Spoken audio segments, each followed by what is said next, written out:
నమస్తే. Welcome to public court news. వినియోగదారులు ఏ విధంగా వస్తు సేవ కొన్నా లేదంటే సర్వీస్ రూపంలో సేవలు తీసుకున్నా కూడా ఆ సేవలు పూర్తి స్థాయిలో వారికి తృప్తి కలగకపోతే లేదంటే ఆ సేవలో విఘాతం కలిగితే ఖచ్చితంగా మరి చట్టపరంగా నష్టపరిహారం తీసుకునేందుకు అవకాశం ఉంది.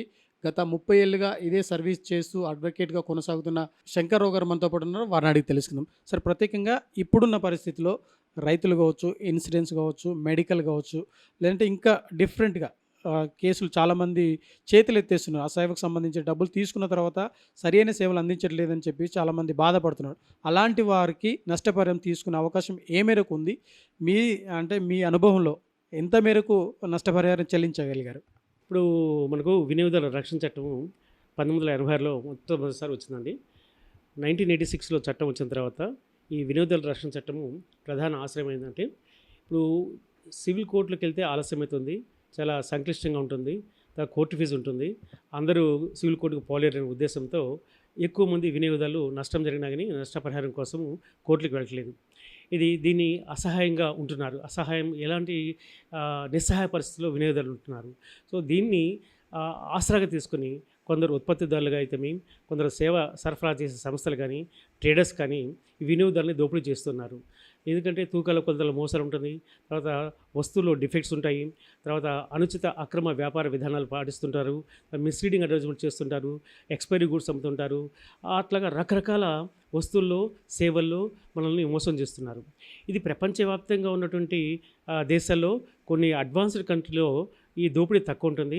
వర్ధమాన దేశాలైతేమి, చిన్న చిన్న దేశాలైతేమి, విద్య తక్కువ ఉన్న చోట అయితేమి, ఇల్లిటరేట్స్ ఉన్న ప్రాంతాల్లో ఆ దేశాల్లో ఎక్కువ ఎక్స్‌ప్లాయిటేషన్ జరుగుతుంటుంది. దాన్ని దృష్టిలో తీసుకొని 1985లో ఐక్యరాజ్య సమితి ఒక తీర్మానం చేసింది. ఏంటంటే ప్రపంచంలో ఉన్నటువంటి అన్ని సభ్య దేశాలన్నీ కూడా వాళ్ళ దేశాల్లో వినియోగదారులకి రక్షణ కోసం సులభంగా, సత్వరంగా, అతి తక్కువ ఖర్చులో న్యాయం అందించే విధంగా ప్రత్యేకమైన చట్టాలు ఏర్పాటు చేయండి. సాధారణ సివిల్ కోర్టుకు వెళ్తే చాలా costly litigation, complicated procedure, abnormal delays అవుతున్నాయి కాబట్టి వినియోగదారులు కోర్టుకే పోలేకపోతున్నారు, నిస్సహాయంగా ఉండిపోతున్నారు. కాబట్టి ప్రత్యామ్నాయటువంటి చట్టాలు ఏర్పాటు చేసి సివిల్ కోర్టులకి ప్రత్యామ్నాయంగా చట్టాలు ఏర్పాటు చేయమని చెప్పారు.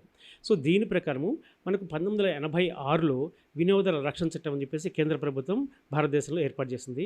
దీని ప్రకారము అన్ని రాష్ట్రాలు కూడా వాళ్ళ రాష్ట్రాల్లో మనకు జిల్లా స్థాయిలో అంటే వినియోగదారులకు సులభంగా, సత్వరంగా, అతి తక్కువ ఖర్చుల్లో న్యాయం అందించాలనేది ఆశయం అండి.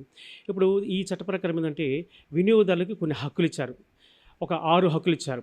అదేవిధంగా వినియోగదారులకు సమస్యలు వచ్చినప్పుడు వీటి సమస్యలు పరిష్కారం చేసుకోవడం కోసం కూడా కొన్ని కన్జ్యూమర్ ప్రొటెక్షన్ కౌన్సిల్స్ అని జిల్లా లెవెల్లోను, స్టేట్ లెవెల్లోను, నేషనల్ స్థాయిలో కూడా స్టాట్యూటరీ బాడీస్ ఏర్పాటు చేశారు. అదేవిధంగా వ్యక్తిగతమైనటువంటి వినియోగదారుల సమస్యలు వస్తే వీటిని పరిష్కారం చేసుకోవడానికి వినియోగదారుల వివాదాల పరిష్కార వేదికలు అంటే కన్జ్యూమర్ డిస్ప్యూట్స్ రిడ్రెసల్ ఏజెన్సీస్ అని ఏర్పాటు చేశారు. దీని ప్రకారం ఏంటంటే కోర్టు లాంటివి, కన్జ్యూమర్ డిస్ప్యూట్ రిడ్రెసల్ ఏజెన్సీస్ అంటే వినియోగదారులకి కోర్టు లాంటివి. అది మనకు గతంలో జిల్లా స్థాయిలో జిల్లా ఫోరం అనేవాళ్ళు, స్టేట్ కమిషన్, నేషనల్ కమిషన్ అనేవాళ్ళు 86 వచ్చిన చట్ట ప్రకారము. తర్వాత మనకు 2019లో పాత చట్టాన్ని తీసేసి కొత్త చట్టము ఏర్పాటు చేశారు. దీని ప్రకారం ఇంకా కొన్ని మార్పులు చేర్పులు తీసుకొచ్చేసి ఇప్పుడున్నటువంటి అడ్వాన్స్గా రకరకాల మోసాలు జరుగుతున్నాయి. వినియోగదారులకు లేటెస్ట్ కొనుగోలు విధానాల్లో మార్పులు వచ్చినాయి, అమ్మక విధానంలో మార్పులు వచ్చినాయి, డిజిటల్ టెక్నాలజీ వచ్చేసింది, ఈకామర్స్ వచ్చింది, రకరకాల మోసాలు ఇంకా పెరిగిపోతున్నాయి. కాబట్టి అడ్వర్టైజ్మెంట్స్ చాలా మిస్లీడింగ్ జరుగుతుంది, సెలబ్రిటీస్ చాలా అడ్వర్టైజ్మెంట్ చేస్తున్నారు. కాబట్టి దీనివల్ల ఇంకా ఎక్కువ మోసానికి గురి కావడానికి అవకాశం ఉంది. కాబట్టి దీనికి తగ్గట్టుగా ఆధునికంగా ఈ కన్జ్యూమర్ ప్రొటెక్షన్ యాక్ట్ చేసి ఈ 2019లో కన్జ్యూమర్ ప్రొటెక్షన్ యాక్ట్ తీసుకొచ్చారండి. దీని ప్రకారము చెప్పాలంటే జిల్లా స్థాయిలో జిల్లా కమిషన్ అంటారు. పూర్వకాలంలో జిల్లా ఫోరం అనేవాళ్ళు పేరు మార్చారు, జిల్లా కమిషన్ అనేవాళ్ళు. తర్వాత మనము ఏదైనా వస్తువులు కానీ సేవలు కానీ ఎంత ధరకు పెట్టుకుంటున్నాము, ఎంత ధర అనేది ఇంపార్టెంట్. గతంలో వినియోగదారులు ఎంత నష్టపరిహారం అడుగుతున్నారు దాన్ని ఆధారంగా బేస్ చేసుకొని జిల్లా commissioner, state commissioner, national commissioner కేసేసేవాళ్ళు. ఇప్పుడు అలా కాకుండా వినియోగదారుడు ఎంత డబ్బులు పెట్టి సేవ పొందాడు, ఎంత డబ్బులు పెట్టి వస్తువు కొన్నాడు, అది క్రైటీరియా. సపోజ్ మనము డాక్టర్ దగ్గరికి వెళ్ళి హాస్పిటల్కి వెళ్ళేసి ఒక 5,000 రూపాయలు ఏదో ట్రీట్మెంట్ తీసుకుంటే పేషెంట్ చనిపోయారు అనుకోండి, ఇక్కడ మీరు 2 కోట్ల రూపాయలు నష్టపరిహారం అడుగుతున్నారు. గతంలో నష్టపరిహారం ఎంత అడుగుతున్నారంటే అది ఆ నష్టపరిహారం బేస్ చేసుకుని జిల్లా pharma, state commission, national commission ఉండేది. గతంలో అయితే జిల్లా ఫారంకి 20 లక్షలు ఉండేది, స్టేట్ కమిషన్ 20 లక్షల నుంచి కోటి రూపాయలు ఉండేది. కోటి రూపాయలు దాటితే డైరెక్ట్ ఢిల్లీలో నేషనల్ కమిషన్ వేసుకోవాలి. ఇప్పుడు అలా కాదు, కన్జ్యూమరు ఎంత పే చేశారు అనేది. ఇప్పుడు మనకి ఏంటంటే జిల్లా ఫారంలో జిల్లా కమిషన్ కదా, ఇప్పుడు పేరు మార్చారు, జిల్లా కమిషన్లో కేసు వేసుకోవాలంటే 50 లక్షల రూపాయల వరకు వినియోగదారుడు ఏదైనా వస్తువు కొన్నా కానీ లేదా సేవ పొందినా కానీ జిల్లా కమిషన్లో వేసుకోవచ్చు. 50 లక్షల నుంచి 2 కోట్ల రూపాయల విలువ కలిగిన వస్తు సేవలు ఏమైనా కొన్నా, సేవలు ఉపయోగించుకున్నా స్టేట్ కమిషన్లో కేసు వేసుకోవచ్చు. అదేవిధంగా 2 కోట్లు దాటి ఎంతైనా సరే, అంతకంటే ఎక్కువ ఎంతైనా సరే మనము డైరెక్ట్గా నేషనల్ కమిషన్ ఢిల్లీ ఉంటుంది, అక్కడ కేసు వేసుకోవడానికి అవకాశం ఉంటుందండి. తర్వాత సో వస్తువులు లోపమున్న, అదేవిధంగా కొన్న సేవల్లో లోపభూయిష్టంగా ఉన్న వస్తు సేవలు కొనేటప్పుడు అనుచిత అక్రమ విధానాలు అవలంబించిన, అంటే మిస్లీడింగ్ అడ్వర్టైజ్ చేసిన, సెకండ్ హ్యాండ్ వస్తున్న బ్రాండ్ న్యూ అని చెప్పినా కానీ, లాటరీలు పజిల్స్ వేసి మీకు ఉచితంగా ఈ వస్తువు వచ్చింది అని చెప్పి తర్వాత ఒక వస్తువు కొంటే రెండో వస్తువు ఫ్రీగా వస్తుందని చెప్పేసి, అలాగా ఒక వస్తువు కొంటే రెండో వస్తువుని మన చేత బలవంతంగా చేస్తుంటారు. ఇవన్నీ కూడా రిస్ట్రిక్టివ్ ట్రేడ్ ప్రాక్టీస్, ఇంగ్లీష్లో మామూలుగా అన్ఫేర్ ట్రేడ్ ప్రాక్టీస్ అంటారు. అదేవిధంగా రిస్ట్రిక్టివ్ ట్రేడ్ ప్రాక్టీస్ అని అవి ఉంటుంది. తర్వాత కొన్ని వస్తువులు మనకు అమ్మకుండా తిరస్కరిస్తుంటారు, బ్లాక్ మార్కెట్ చేస్తుంటారు. ఈ విధంగా వస్తువులు సేవలు పొందే సమయంలో వస్తువుల్లో లోపమున్నా, సేవలో లోపభూయిష్టంగా ఉన్నాం, అనుచిత అక్రమ విధానాలు వల్ల మన నష్టం జరిగితే తగిన నష్టపరిహారం పొందడానికి ఇప్పుడు వినియోగదారుల కమిషన్లు కొత్తగా ఏర్పాటు చేశారు. పాత దానికంటే కొద్దిగా మాడిఫై చేశారు. సో మీకు ఇందాక పరిధి చెప్పాను, 50 లక్షల లోపు వరకు అయితే మనం కొన్న వస్తువు విలువ, సేవ విలువ అయితే జిల్లా కమిషన్, అక్కడి నుంచి 2 కోట్ల వరకు స్టేట్ కమిషన్, 2 కోట్ల కంటే ఎక్కువ ఉంటే నేషనల్ కమిషన్ వెళ్ళాలి. తర్వాత ప్రొసీజర్ చాలా సింపుల్గా ఉంటుందండి. మనకు సివిల్ కోర్టులో కేసు వేయాలంటే మీకు 10 రూపాయలు కావాలన్నా, 100 రూపాయలు కావాలన్నా, 1000 రూపాయలు కావాలన్నా కానీ ప్రొసీజర్ అంతా సేమ్ ఉంటుంది. సివిల్ ప్రొసీజర్ కోడ్ ఉంటుంది, ఎవిడెన్స్ యాక్ట్ ఉంటుంది, ఇన్ని రకరకాల ఎగ్జామినేషను, క్రాస్ ఎగ్జామినేషను, రకరకాల టెక్నికాలిటీస్ అన్నీ ఉంటుంది. దీంట్లో ఏంటంటే to provide speedy, simple and inexpensive justice, అంటే సులభంగా, సత్వరంగా, అతి తక్కువ ఖర్చులో న్యాయం అందించాలి. అది ఆబ్జెక్టివ్. మనకు 5 లక్షల రూపాయల వరకు మన ధర చెల్లించిన సేవలు పొందినా కానీ మనం కోర్టు ఫీజు ఒక్క పైసా కూడా చెల్లించాల్సిన అవసరం లేదు. సో ఇలాగా స్ట్రక్చర్స్ ఉన్నాయి. ఒక 3 జిల్లా లెవెల్కి ఒక స్థాయి, స్టేట్ లెవెల్ వరకు ఒక స్థాయి, నేషనల్ కమిషన్ ఒక స్థాయి ఉంటుంది. సో కోర్టు ఫీజు సివిల్ కోర్టుతో పోల్చుకుంటే చాలా తక్కువ ఉంటుంది. తర్వాత ఏంటంటే సమస్య వచ్చినప్పుడు వినియోగదారుల కమిషన్లో కేసు వేస్తే సాధారణ కేసులో 3 నెలలు పరిష్కారం కావాలి. ఏమైనా ఎవిడెన్స్ మన ల్యాబొరేటరీ టెస్టులు లాంటివి చేస్తే 5 months వరకు పరిష్కారం చేయాలని ఉంటుంది. కానీ కొన్ని సందర్భాల్లో నోటీస్ సరిగా కాకపోవటం, అడ్రస్ సరిగా ఉండకపోవటం, కోర్టు కొన్ని పని ఒత్తిడి వల్ల కొంత ఆలస్యం అవుతుంది. కానీ సివిల్ కోర్టుతో పోల్చుకుంటే చాలా తొందరగా జరుగుతుంది. తర్వాత కోర్టు ఫీజు చాలా తక్కువ ఉంటుంది, ప్రొసీజర్ చాలా తక్కువ ఉంటుందండి. ఎందుకంటే టెక్నికాలిటీస్ ఆఫ్ లా అప్లై కాదు, సిపిసి అన్ని ప్రొవిజన్స్ సిపిసి అప్లై కాదు, ఎవిడెన్స్ యాక్ట్ కూడా అన్ని మనకు అప్లై కాదు, principles of natural justice follow అవుతారు. కొన్ని సందర్భాల్లో వెరీ లిమిటెడ్ ఎక్స్టెంటే సిపిసి మనకు అప్లై అవుతుంది. కాబట్టి చాలా సులభంగా, తర్వాత సులభంగా, సత్వరంగా, అతి తక్కువ ఖర్చులు న్యాయం పొందుతుంది. అదేవిధంగా మనకు నష్టపోయిన వినియోగదారుడు ఆయనంతటా డైరెక్ట్గా ఫిర్యాదు చేసుకోవచ్చు, అవసరం కొంటే అడ్వకేట్ పెట్టుకోవచ్చు, లేకపోతే వినియోగదారుల సంఘాలు ఉంటాయి, రిజిస్టర్ అయినటువంటి వినియోగదారుల సంఘాలు ఉంటాయి, వాళ్ళ సహాయం తీసుకుని కూడా కేసు వేసుకోవడానికి అవకాశం ఉంటుంది. సో కొన్న వస్తువు దగ్గర నుంచి కానీ, లోపం జరిగినప్పటి నుంచి కానీ 2 సంవత్సరాల లోపు కేసు వేసుకోవడానికి అవకాశం ఉంటుంది. 2 years టైం ఉంటుంది.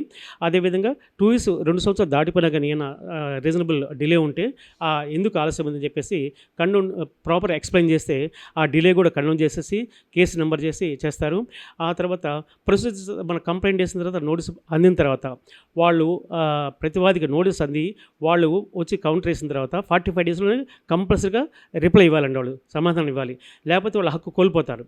So opposite party return version కానీ కౌంటర్ అని అంటారు. అది వేసిన తర్వాత కన్జ్యూమరు ఈయన అఫిడవిట్ వేయాలి, ఆపోజిట్ పార్టీ వాళ్ళు కూడా అఫిడవిట్ వేస్తారు. సివిల్ కోర్టులో సాక్ష్యం ఓరల్ ఎవిడెన్స్ బదులు ఇక్కడ అఫిడవిట్స్ వేస్తారు. ఆ తర్వాత ఆర్గ్యుమెంట్స్ చేస్తారు. కాబట్టి ప్రొసీజర్ చాలా సింపుల్గా ఉంటుంది. తర్వాత వినియోగదారుల ఫోరము ఇచ్చిన ఆర్డరు అమలు జరగకపోతే అది పనిషబుల్ అండి. జైలు శిక్ష కానీ, తర్వాత ఫైన్ కానీ, 2 కానీ విధించడానికి అవకాశం ఉంటుంది. సో ఈ విధంగా ప్రొసీజర్ చాలా సింపుల్. తర్వాత మనకు సివిల్ కోర్టులాగా అంత టెక్నికాలిటీస్ ఉండవు. తర్వాత చాలా సొంతగా కూడా కేసు చేసుకోవడానికి అవకాశం ఉంటుంది. కంపల్సరీగా మీకు చేసుకోవడానికి అవకాశం లేకపోతే, టైం లేకపోతే అడ్వకేట్ పెట్టుకోవచ్చు. కొన్ని మెడికల్ కేసు లాంటి వాటిలైతే ఖచ్చితంగా మెడికల్ కేసులో ఒక అడ్వకేట్ సహాయం తీసుకుని అడ్వకేట్ ద్వారా కేసేస్తే మనము ఈజీగా గెలవడానికి అవకాశం ఉంటుందండి. వినియోగదారుడు మరి తను వస్తుపరంగా కావచ్చు, లేదంటే సేవా పరంగా కావచ్చు, ఎలాంటి డబ్బు చెల్లించిన ప్రతి సేవ కూడా నష్టపరిహారం తీసుకునే అవకాశం ఉంది. ఆ సేవలు ఏంటో ఒకసారి తెలుసుకుందాం. సరే, ఏ సేవలు మనము అంటే డబ్బు పెట్టి తీసుకున్న ప్రతి సేవకు లేదంటే వస్తువుకు నష్టపరిహారం తీసుకునే అవకాశం ఉందా?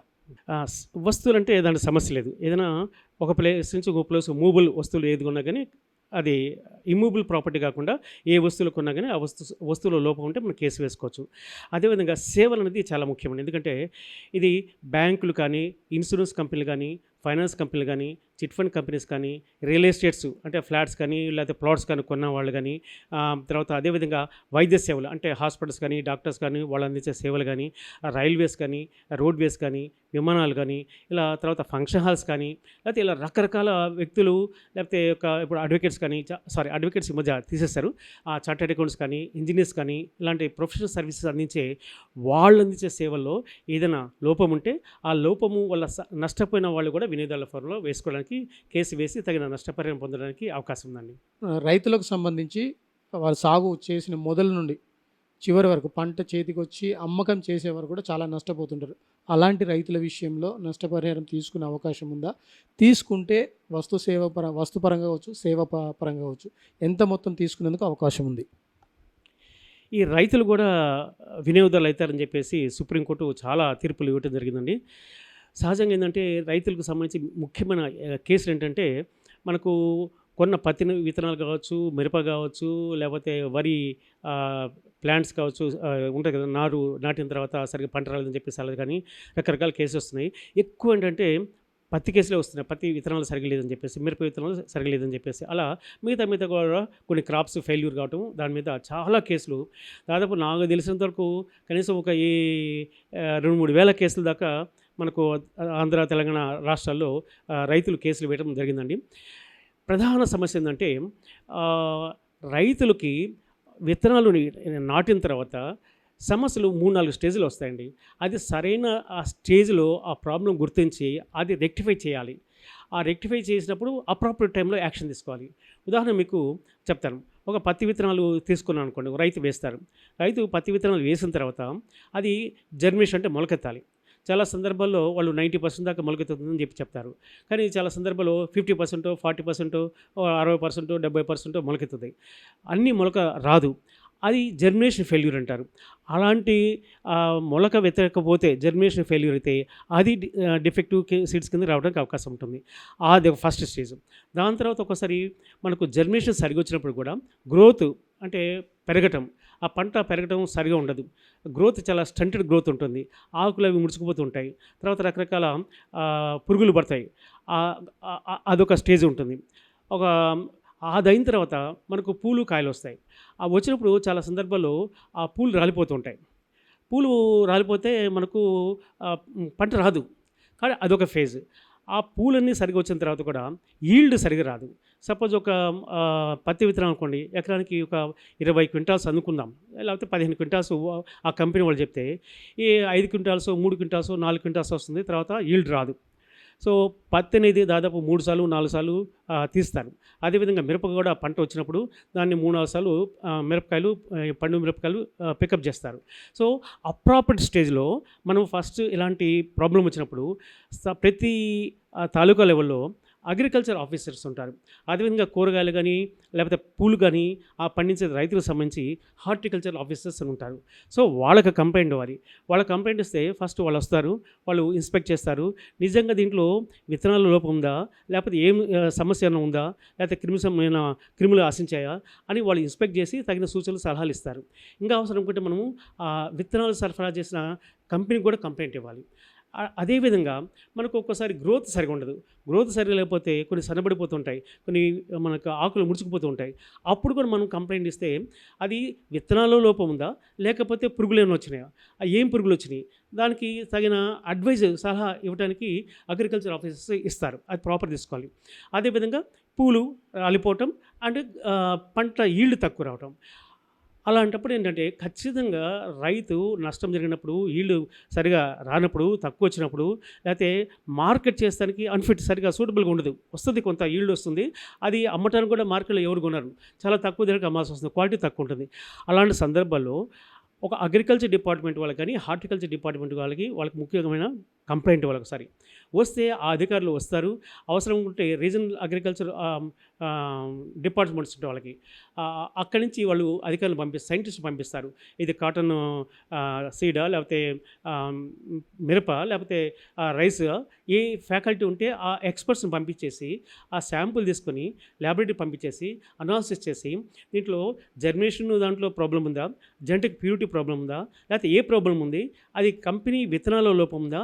లేకపోతే రైతు మేనేజ్‌మెంట్ పంటలను పండించే సమయంలో సరైన మేనేజర్లు ప్రాక్టీస్ చేశారా లేదా అని చెప్పేసి మనకు సర్టిఫికేట్ ఇస్తారు. అది సపోజు ఎంత నష్టం వచ్చింది, ఎన్ని ఎకరాలు వేశారు, ఏ లెవెల్‌లో ఉంది క్రాపు, స్టాండింగ్ క్రాప్ ఉన్నప్పుడే మనకు కంప్లెయింట్ ఇవ్వాలి. స్టాండింగ్ క్రాప్ ఉన్నప్పుడే కంప్లెయింట్ ఇస్తే వాళ్ళు వచ్చి చూస్తానికి, ఇన్స్పెక్ట్ చేస్తానికి, శాంపుల్ తీసుకోవడానికి ల్యాబొరేటరీ పంపించేసి సరైన రీజన్ ఏంటి అని చెప్పడానికి అవకాశం ఉంటుంది. ఒకసారి జెనెటిక్ ప్యూరిటీ టెస్ట్ కూడా చేస్తారు. అదేవిధంగా ఈ సైంటిఫిక్ ఎవిడెన్స్ ఇస్తారు వాళ్ళు. సో దీనివల్ల విత్తనాల్లో లోపం ఉంది అని సర్టిఫికేట్ ఇస్తారు. ఇన్ని క్వింటాల్స్ నష్టం జరిగిందని ఇస్తారు. వాళ్ళకి ఫిజికల్‌గా మేము ఇన్స్పెక్ట్ చేసాము పలానా తారీఖు అని చెప్పి సర్టిఫికేట్ ఇస్తారు. దీన్ని ఆధారంగా మనము కన్జ్యూమర్ ఫార్మ్‌లో కేసు వేస్తే ఖచ్చితంగా నష్టపరిహారం పొందడానికి అవకాశం ఉంటుంది. ఇది కాకుండా చాలామంది రైతులు అమాయకంగా సరిగ్గా ఎవరికి అధికారులకు చెప్పరు. లేకపోతే లోకల్ డీలర్ దగ్గర పోయి ఊరికి చెప్తుంటారు. కనీసం కంపెనీకి కూడా ఇన్ఫార్మ్ చేయరు.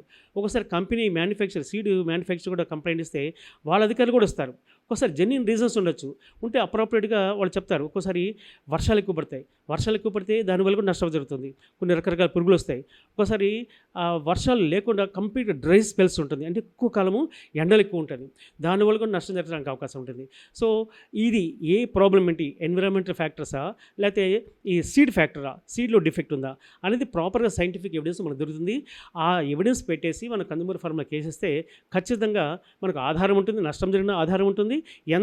ఎన్ని ఎకరాల్లో ఎంత పంట, ఎన్ని క్వింటాల్స్ నష్టం జరిగి తెలుస్తుంది.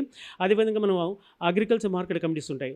అక్కడి నుంచి ఆ కాలంలో రేట్ ఎంత ఉంది అది కూడా తీసుకొని మనం కన్జ్యూమర్ ఫార్మ్‌లో కేసిస్తే తప్పనిసరిగా ఈ డిఫెక్టివ్ సీడ్స్ ఉంటే మనకు రైతులు నష్టపరిహారం పొందడానికి అవకాశం ఉంది. నేనే దాదాపు ఎన్నో వందల కేసులు వేశాను. మొత్తం మన తెలంగాణ కానీ ఆంధ్రలో చూసుకుంటే వేల కేసులు అప్ టు సుప్రీంకోర్టు కూడా పోయి ఈ రైతులు వినియోగదారులే విధానాల్లో లోపం ఉంటే ఆ కంపెనీ వాళ్ళు బాధ్యత వహించాలి అని చెప్పి తీర్పులు రావడం చాలా జరిగినాయండి.